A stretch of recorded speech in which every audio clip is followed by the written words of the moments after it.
আমি ছেড়েই দিতে রাজি আছি সুসভ্যতার আলোক। আমি চাই না হতে নববঙ্গে নবযুগের চালক। আমি নাইবা গেলাম বিলাত, নাইবা পেলাম রাজার খিলাত।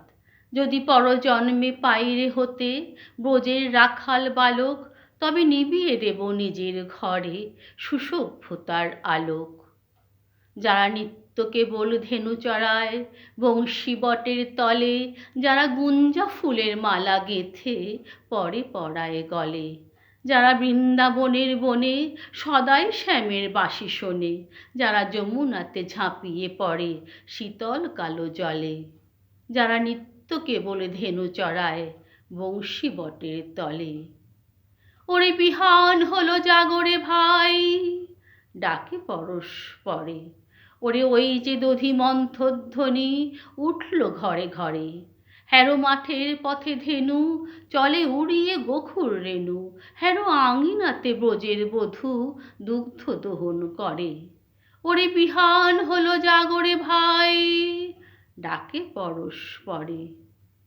ওরে শাওন মেঘের ছায়া পড়ে কালো তমাল মূলে, ওরে এপার ওপার আধার হলো কালিন্দির কূলে।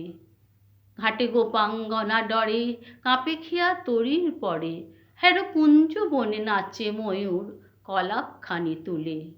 ওরে শাওন মেঘের ছায়া পড়ে কালো তমাল মূলে।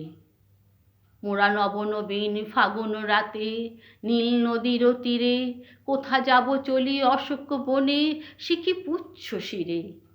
যবে দোলার ফুল রশি দিব নিপো শাখায় কষি, যবে দক্ষিণ বায়ে বাঁশির ধ্বনি উঠবে আকাশ ঘিরে। মোরা রাখাল মিলে করব মেলা নীল নদীর তীরে। আমি হব না ভাই নববঙ্গে নবযুগের চালক, আমি জ্বালাবো না আধার দেশে সুসভ্যতার আলোক। যদি ননী ছানার গায়ে কোথাও অশোক নিপের ছায়ে, আমি কোনো জন্মে পারি হতে ব্রজের গোপ বালক, তবে চাই না হতে নববঙ্গে নবযুগের চালক।